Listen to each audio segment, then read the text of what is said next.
كافرين. وقلنا يا آدم اسكن أنت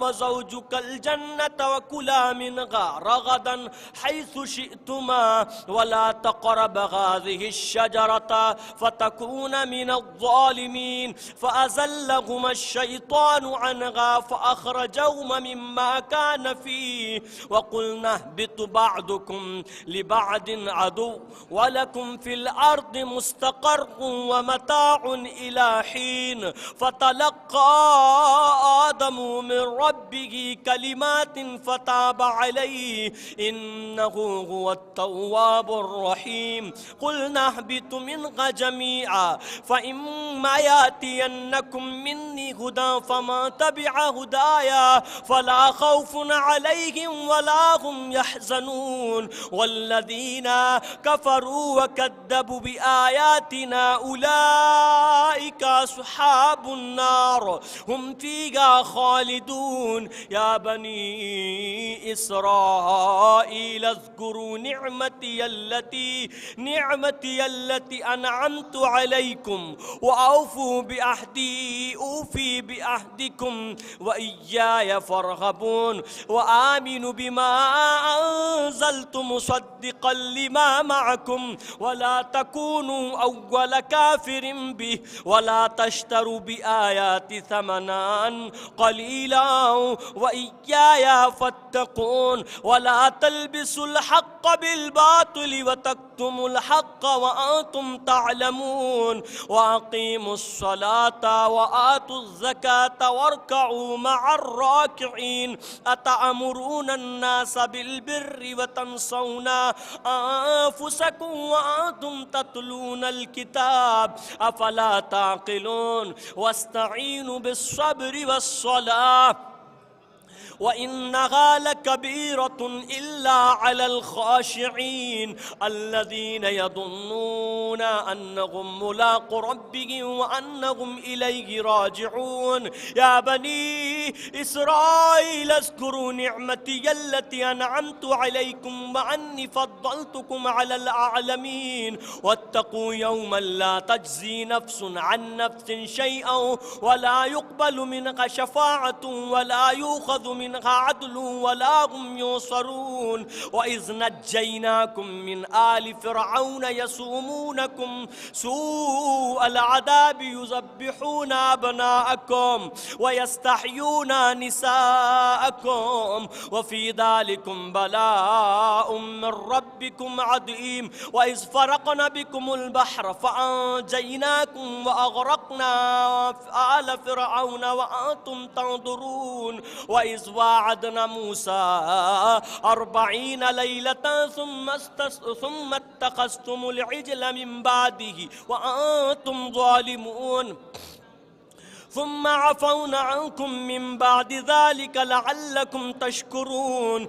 وإذ آتينا موسى الكتاب والفرقان لعلكم تهتدون. وإذ قال موسى لقومه يا قوم إنكم ظلمتم أنفسكم باتخاذكم العجل فتوبوا إلى بارئكم فاقتلوا أنفسكم ذلكم خير لكم عند بارئكم فتاب عليكم إنه هو التواب الرحيم. وإذ قلتم يا موسى لن نؤمن لك حتى نرى الله جهرة فأخذتكم الصاعقة وأنتم تنظرون ثم بعثناكم من بعد موتكم لعلكم تشكرون. وظللنا عليكم الغمام وأنزلنا عليكم المن والسلوى كلوا من طيبات ما رزقناكم وما ظلمونا ولكن كانوا أنفسهم يظلمون. وإذ قلنا ادخلوا هذه القرية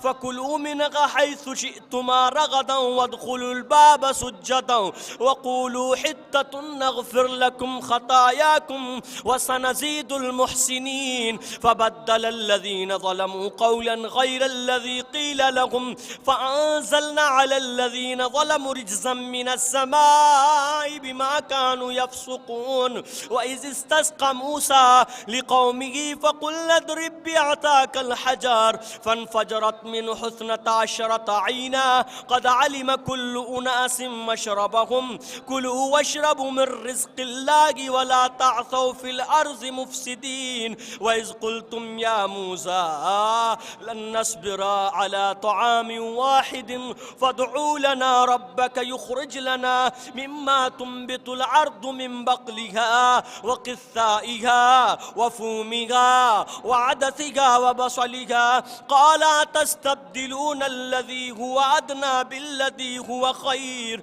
اهبطوا مصر فإن لكم ما سألتم وضربت عليهم الذلة والمسكنة وباءوا بغضب من الله ذلك بأنهم كانوا يكفرون بآيات الله ويقتلون النبيين بغير الحق ذلك بما عصوا وكانوا يعتدون إن الذين آمنوا والذين هادوا والنصارى والصابئين من آمن بالله واليوم الآخر وعمل صالحا فلهم أجرهم عند ربهم ولا خوف عليهم ولا هم يحزنون وإذ أخذنا ميثاقكم ورفعنا فوقكم الطور خذوا ما آتيناكم بقوة واذكروا ما فيه لعلكم تتقون ثم توليتم من بعد ذلك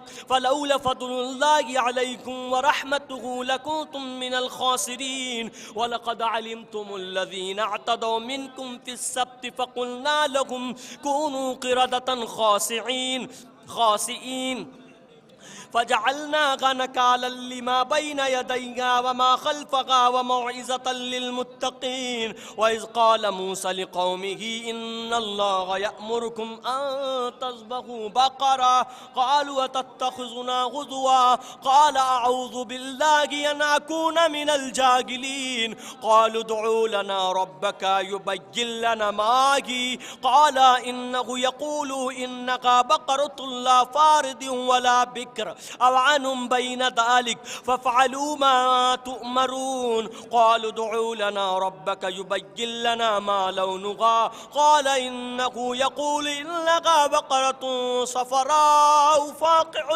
لونها تسر الناظرين قالوا ادع لنا ربك يبين لنا ما هي إن البقرة تشابه علينا وإنا إن شاء الله لمهتدون قالوا ادع لنا قال إنه يقول إنها بقرة لا ذلول تثير الأرض ولا تسقي الحرث مسلمة لا شية فيها قالوا الآن جئت بالحق فذبحوها وما كادوا يفعلون وإذ قلتم نفسا فادارأتم فيها والله مخرج ما كنتم تكتمون فقلنا اضربوه ببعضها كذلك يحيي الله الموتى ويريكم آياته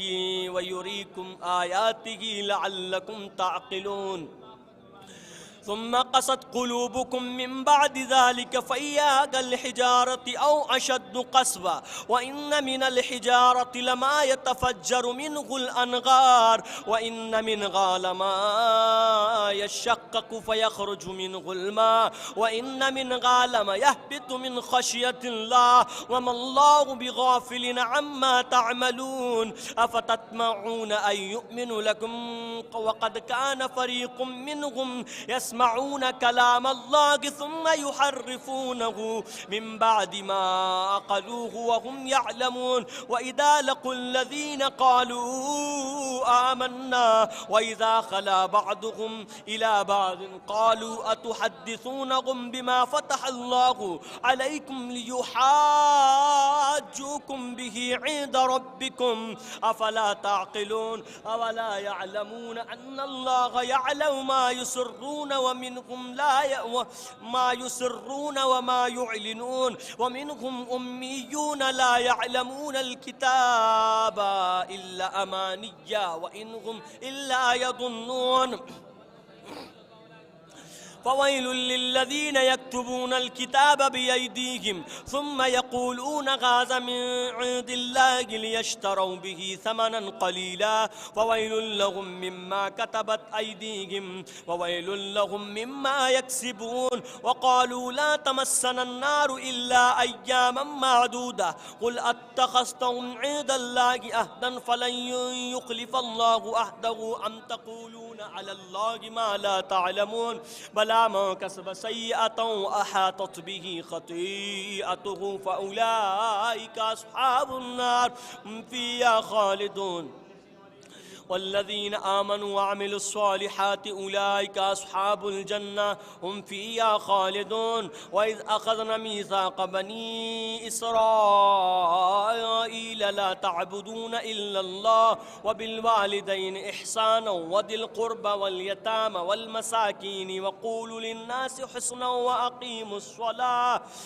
وأقيموا الصلاة وآتوا الزكاة ثم توليتم إلا قليلا منكم وأنتم معرضون وإذ أخذنا ميثاقكم لا تسفكون دماءكم ولا تخرجون أنفسكم من دياركم ثم أقررتم وأنتم تشهدون ثم أنتم هؤلاء تقتلون أنفسكم وتخرجون فريقا منكم من ديارهم تظاهرون عليهم بالإثم والعدوان وإن يأتوكم أسارى تفادهم وهو محرم عليكم إخراجهم أفتؤمنون ببعض الكتاب وتكفرون ببعض فما جزاء من يفعل ذلك منكم إلا خزي في الحياة الدنيا ويوم القيامة يردون إلى أشد العذاب وما الله بغافل عما تعملون أولئك الذين اشتروا الحياة الدنيا بالآخرة فلا يخفف عنهم العذاب ولا هم ينصرون ولقد آتينا موسى الكتاب وقفينا من بعده بالرسل وآتينا عيسى ابن مريم البينات وأيدناه بروح القدس أفكلما جاءكم رسول بما لا تهوى أنفسكم استكبرتم ففريقا كذبتم وفريقا تقتلون وقالوا قلوبنا غلف بل لعنهم الله بكفرهم فقليلا ما يؤمنون ولما جاءهم كتاب من عند الله مصدق لما معهم وكانوا من قبل يستفتحون على الذين كفروا فلما جاءهم ما عرفوا كفروا به فلعنة الله على الكافرين بئس ما اشتروا به أنفسهم أن يكفروا بما أنزل الله بغيا أن ينزل الله من فضله على من يشاء من عباده فباءوا بغضب على غضب وللكافرين عذاب مهين وإذا قيل لهم آمنوا بما أنزل الله قالوا نؤمن بما أنزل علينا ويكفرون بما وراء وهو الحق مصدقا لما معهم قل فلم تقتلون أنبياء الله من قبل إن كنتم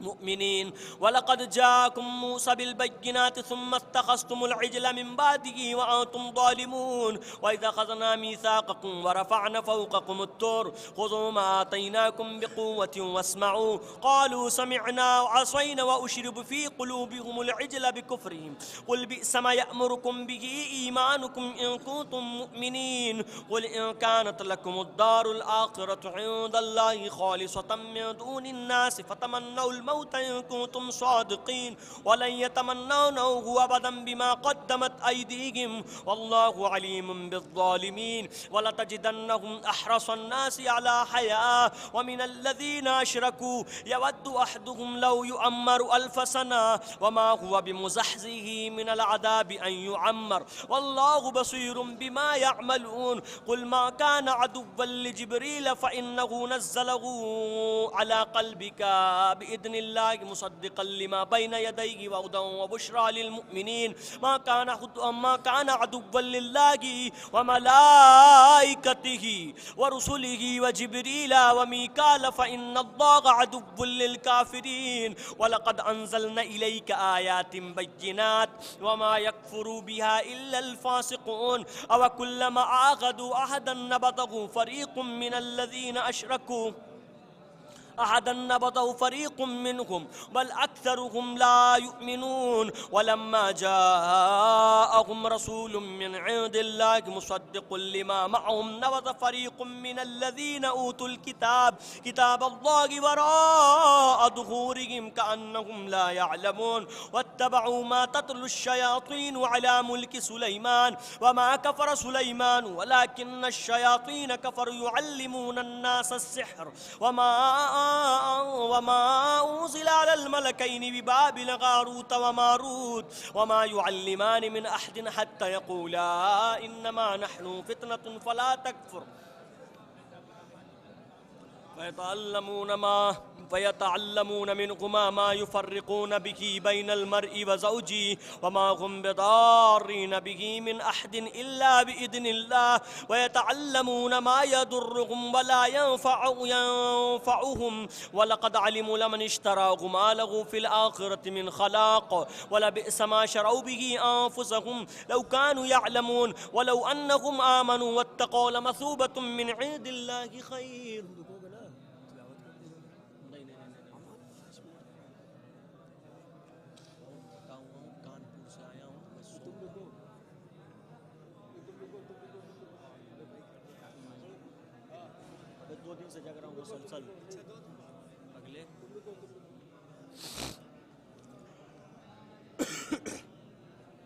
ولو أنهم آمنوا واتقوا لمثوبة من عند الله خير لو كانوا يعلمون يا أيها الذين آمنوا لا تقولوا رأينا وقولوا انظرنا واسمعوا وللكافرين عذاب. وفزاقت وبلاء أمري وكان عاقبة أمري خسرا أعد الله لهم عذابا شديدا فاتقوا الله يا أولي الألباب الذين آمنوا قد أنزل الله إليكم ذكرا رسولا يتلو عليكم آيات الله مبينات ليخرج الذين آمنوا وعملوا الصالحات من الظلمات إلى النور ومن يؤمنون بالله ويعمل صالحا يدخلوا جنات تجري من تحت الأنهار خالدين فيها أبدا قد أحسن الله له رزقا الله الذي خلق 7 سماوات ومن الأرض مثلهن يتنزل الأمر بينهن لتعلموا أن الله على كل شيء قدير